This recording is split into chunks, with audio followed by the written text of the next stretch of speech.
నమస్తే welcome to ABN 3 minutes దేశీయ అతిపెద్ద ప్రైవేట్ రంగ బ్యాంక్ హెచ్డిఎఫ్సి తన కస్టమర్స్ కి ఒక తీపి కబురు చెప్పింది అని చెప్పాలి. తన రుణగ్రహీతలు ఎవరైతే ఉన్నారో వాళ్ళందరికీ ఊరట కలిగించే వార్త ఇది.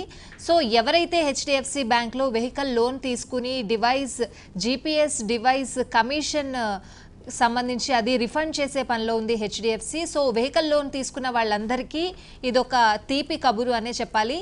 సో ఎవరైతే హెచ్డిఎఫ్సి బ్యాంక్లో వెహికల్ లోన్ తీసుకుని జీపీఎస్ డివైస్కి కమిషన్ చెల్లించి ఉంటారో అది మీకు వెనక్కి తిరిగి వచ్చేస్తుంది.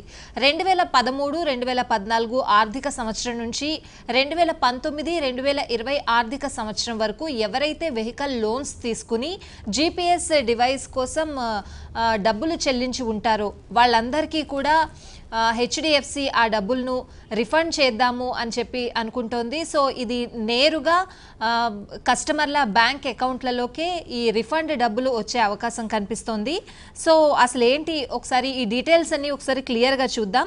సో రిఫండ్ డబ్బులు నేరుగా కస్టమర్ల బ్యాంక్ అకౌంట్లలో జమ అవుతాయని హెచ్డిఎఫ్సి బ్యాంక్ తెలిపింది. దీనికోసం బ్యాంక్ కస్టమర్లు 1800-210-2678 నెంబర్కు కాల్ చేసి రిఫండ్ కోసం క్లెయిమ్ చేసుకోవచ్చు అని కూడా చెప్పింది. పని దినాల్లో అంటే ఉదయం 9:30 నుంచి సాయంత్రం 5:30 మధ్యలో ఎప్పుడైనా మీరు బ్యాంకుకు కాల్ చేసి ఈ రిఫండ్కి సంబంధించి వివరాలన్నీ తెలుసుకోవచ్చు. మీరు ఆ డబ్బుల్ని క్లెయిమ్ చేసుకోవచ్చు. అలా కాని పక్షంలో సో auto.refund@hdfc.com మీ లోన్ వివరాలతో ఈమెయిల్ కూడా పంపొచ్చు. సో మీరు ఇలా కాల్ చేసినా లేదా ఇలా ఈమెయిల్ అంటే మీరు ఈమెయిల్ చేసినప్పుడు పూర్తి డీటెయిల్స్ అందులో ఉండాల్సిన అవసరం ఉంటుంది. సో auto.refund@hdfcbank.com మీరు ఈమెయిల్ పూర్తి వివరాలతో మీరు ఈమెయిల్ చేయాల్సిన అవసరం అయితే ఎంతైనా ఉంటుంది. సో ఇలా ఈమెయిల్ చేసిన నేపథ్యంలో మీరు జీపీఎస్ డివైస్కి కమిషన్ ఇచ్చి ఉంటే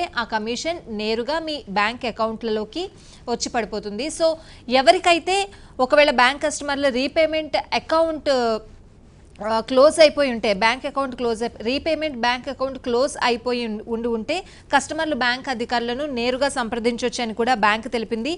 వాహన రుణాల్లో అవకతవకల కారణంగా ఆర్బీఐ ఏదైతే Reserve Bank of India HDFC Bank పై 10 కోట్ల రూపాయల పెనాల్టీ విధించిన విషయం మనందరికీ తెలిసిందే.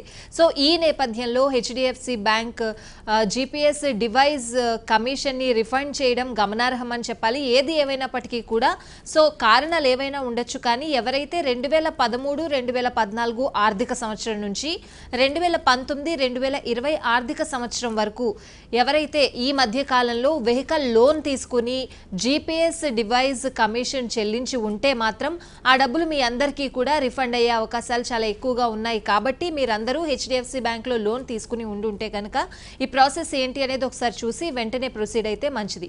ఇది వాటి 3 మినిట్స్ చూస్తూనే ఉండండి ఏబిఎన్.